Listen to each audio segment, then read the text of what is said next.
আসসালামু আলাইকুম সুপ্রিয় শিক্ষার্থীবৃন্দ। তো আজকে তোমাদের সাথে আমি এখন দ্রাব্যতার গুণফল নিয়ে আলোচনা করব। আমাদের যে কেমিস্ট্রি ফার্স্ট পার্ট গুণগত রসায়ন আছে, তার মধ্যে একটা one of the most important টপিকের মধ্যে হচ্ছে এই দ্রাব্যতার গুণফল পড়ে। হ্যাঁ, কারণ এখানে আমাদের অ্যাডমিশনে বারবার কোশ্চেন আসে। সো আমাদের একাডেমিক একটা কোশ্চেন খুব বেশি গুরুত্বপূর্ণ ছিল, সেটা হচ্ছে অধক্ষেপ পড়ে নাকি পড়ে না, যেটা আমরা দ্রাব্যতা গুণফলে দেখছি। বাট আমরা যদি অ্যাডমিশনের কথা বলি তাহলে আসলে ওই টপিকটা আবার একটু গুরুত্বপূর্ণ কম। এছাড়াও আরও কিছু শর্টকাট টেকনিক আছে যেগুলো আমাদেরকে জানতে হবে। সো এখান থেকে আমাদের বারবারই কোশ্চেন আসে, খুব একটা গুরুত্বপূর্ণ টপিক। তো চলো সময় নষ্ট না করি, কথা না বাড়াই, আমরা ডাইরেক্ট পড়ায় চলে যাই।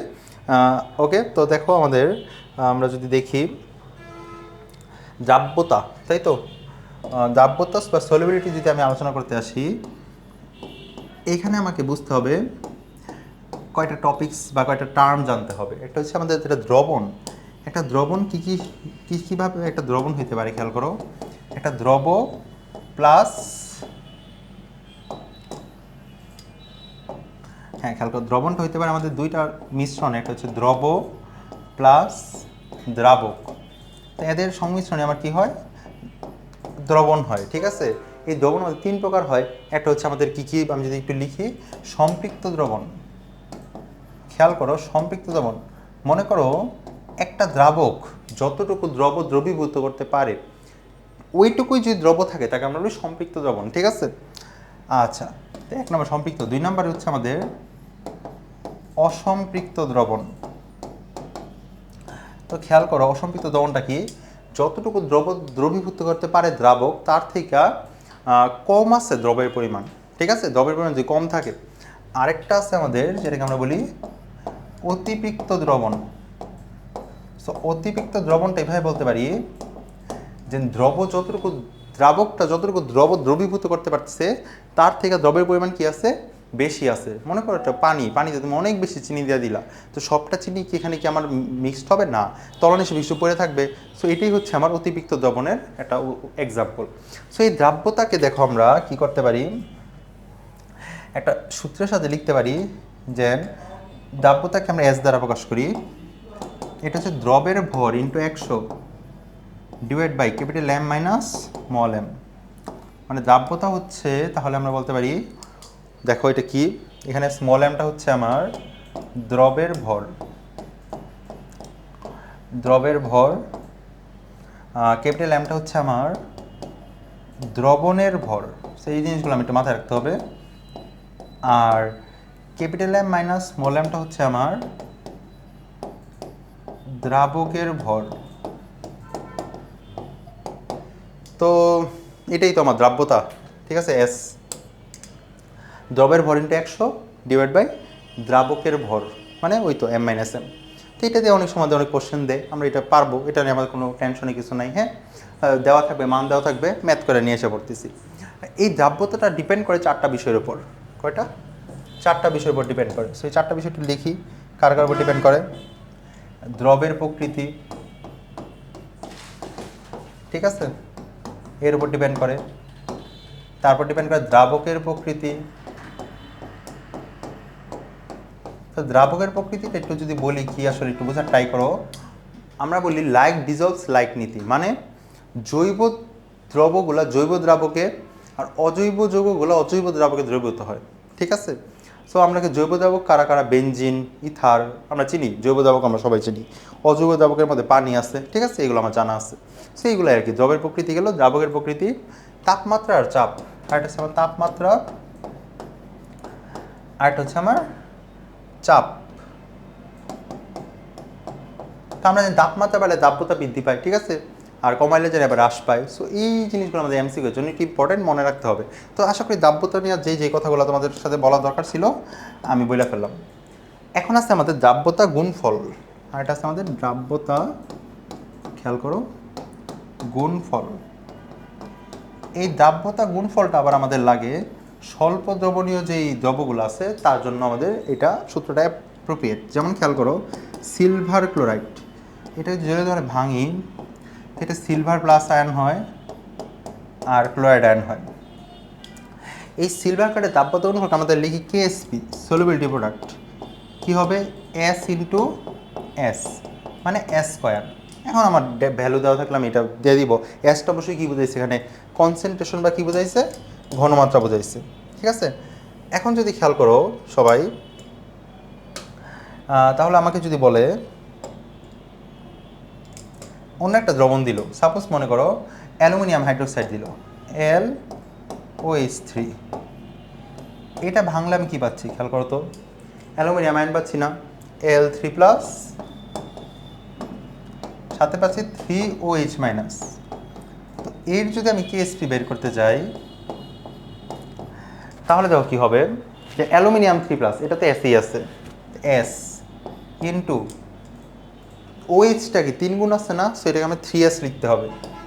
আবার সামনে যে পাওয়ার সেটা উপরে সহগ হিসেবে চলে যাবে, এটা হচ্ছে আমাদের রুলস। সো খেয়াল করে এখানে কী হবে, S into 27S⁴, that means 27S⁴ না, তো একবারে এখানে হবে 3।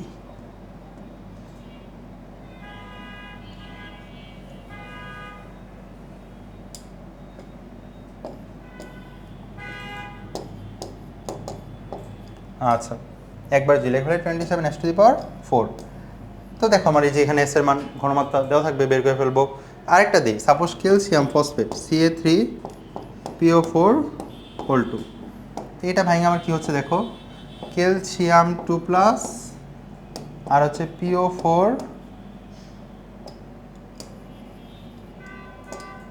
3-। আমি যে সামনে সব করি এখানে দিতে 3 2, তো এটা KSPটা কি আসবে 3S, যেহেতু সামনে 3 আছে তাহলে কিউব হয়ে যাবে, আর এখানে 2S সামনে কি স্কোয়ার হয়ে যাবে, তাই তো। তাহলে 27S³ ইন্টু 4S², তাহলে আমার KSPটা কত আসতেছে এখানে 108S⁵। এইভাবে আমাকে আসলে KSPর ইকুয়েশন বা ভ্যালুগুলো বের করতে হবে। এখন এখানে একটা কাহিনী আছে, আমরা যদি এই KSP দিয়ে অদক্ষেপ পড়বে নাকি পড়বে না এই জিনিসটা কীভাবে আমরা ডিটারমাইন করি, খেয়াল করো, যদি KSPর মান গ্রেটার দেন হয় KIP, মানে দ্রাব্যতা গুণফলের মান যদি আয়নিক গুণফলের মান থেকে বেশি হয়, তাহলে আমরা বলি অদক্ষেপ পড়বে না, অদক্ষেপ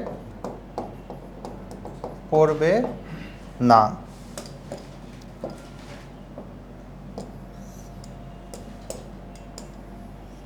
আবার যদি আমাদের KSPর মানের থেকে KIPর মানটা বড় হয়, এখন KIPর মানটা কি, KIPর মানটা হচ্ছে আমাদের আয়নিক গুণফল, আয়নিক প্রোডাক্ট, ঠিক আছে। তাহলে বলতে হবে আমাকে কি করবে, অদক্ষেপ পড়বে,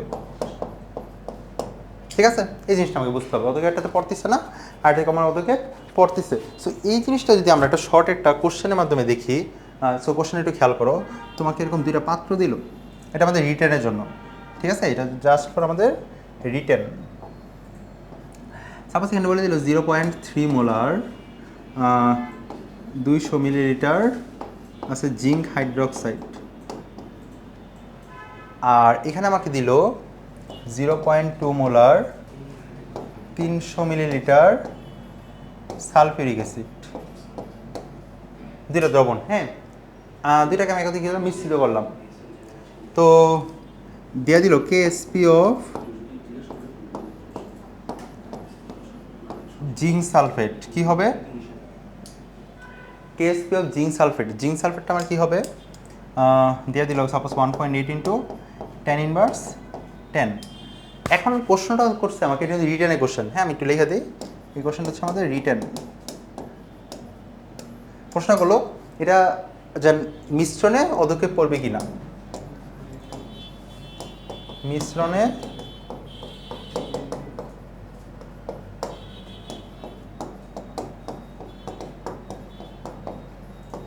অদক্ষেপ পড়বে কিনা। তো খেয়াল করো, যদি মিশ্রিত করি বিক্রিয়াটা আবার কি হবে, ফার্স্টে যদি বিক্রিয়াটা লিখি, zinc hydroxide plus sulphuric acid, লবণ আর পানি। আচ্ছা, এরকম হবে, তাই তো?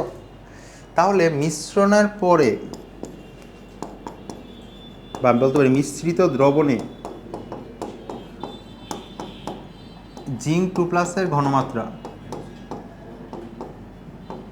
মিশ্রিত দ্রবণে জিঙ্ক 2+ ঘনমাত্রা, তো খেয়াল করো S1V1 S2V2, তো এখান থেকে S2 এর মানটা হবে S1 মিশ্রণের আগে ঘনমাত্রা কত ছিল 0.3 ইন্টু 200 ডিভাইড বাই 2 মিশ্রণের হয় 500, তো এখানে কাটাকাটি করে ভ্যালু আসবে, এটা রেখে দিলাম এভাবেই, এটা আমার খুব একটা কাজ নাই। আরেকটা করি যে মিশ্রিত দ্রবণে কি আছে জিঙ্ক সালফেট, তাহলে সালফেট আয়নের ঘনমাত্রা, সালফেট আয়নের ঘনমাত্রাটা হবে 0.2 ইন্টু 300/500, তো এখানে একটা পাচ্ছি। দেখো আমি কিন্তু ইন্ডিভিজুয়াল দুইটা ঘনমাত্রা পাই গেলাম। এখন আমাকে বের করতে হবে কি এর আয়নিক গুণফল, তাই তো? আমাকে বের করতে হবে আয়নিক গুণফল কেআইপি। তো কেআইপি অফ জিঙ্ক সালফেট কি হবে খেয়াল করো, এই Zn2+ জিঙ্ক সালফেট, তাই না, আর SO4 2-, এই দুটো গুণ করে দাও, এই যে একটা পাইছো জিঙ্ক আর এটা পাইছি, এটা কিন্তু কি ছিল জিঙ্ক 2+ ঘনমাত্রা, একটু তোমাদেরকে সহজ করে দিই। আর এটা আমার কার ঘনমাত্রাটা ছিল, এটা ছিল আমার সালফেট আয়নের ঘনমাত্রা। তাই যেই ভ্যালুটা পাবো এখন আমি এটার সাথে কার কম্পেয়ার করব, কেএসপি। যদি কেএসপি গ্রেটার দেন কেআইপি হয় তো অদক্ষেপ পড়বে না, অদক্ষেপ পড়বে না, এটা কিছু না লিখলাম, তাই তো রুলসটা। আর যদি কেআইপি গ্রেটার দেন কেএসপি হয় তাহলে আমার অদক্ষেপ পড়বে। তো খেয়াল করো যে আমরা একটা রিটার্ন একটা কোশ্চেন সলভ করে ফেললাম, এইভাবে আমরা সলভ করবো। তো জাব্যতা দেখাইলাম, জাব্যতা থেকে ইজি কোশ্চেনই আসে, আমি যদি একটু দেখাই দিই, খুব বেশি কঠিন প্রশ্ন আসে না। এই যে এই প্রশ্ন আমাকে ভেরি ভেরি ইম্পর্টেন্ট মনে রাখতে হবে, দ্রবের ভর ইনটু 100 ডিভাইড বাই জাবকের ভর, জাব্যতা কার কার উপর ডিপেন্ড করে, 4টা টপিকের উপর ডিপেন্ড করে, লিখে দিচ্ছি। আর জাব্যতা গুণফল থেকে যেইগুলো দেখাইলাম এইগুলো একদম মনে রাখতেই হবে, বেসিক, এটা মনে না রাখলে হবে না। আরও আছে অনেক কিছু আছে, সেগুলো ইনশাআল্লাহ তোমার সাথে ক্লাসে আলোচনা করবো। এই রিটেনে কোশ্চেনটা দেখাই রাখলাম, এইরকম আরও কোশ্চেন আছে। সো আশা করি সবাই বুঝতে পারছো। সো বাসায় যদি সবাই রিভিশন দাও ইনশাল্লাহ বুঝতে পারবা। হ্যাঁ, আচ্ছা, তো আজকে এই বন্ধু তোমার সাথে, আসসালামু আলাইকুম।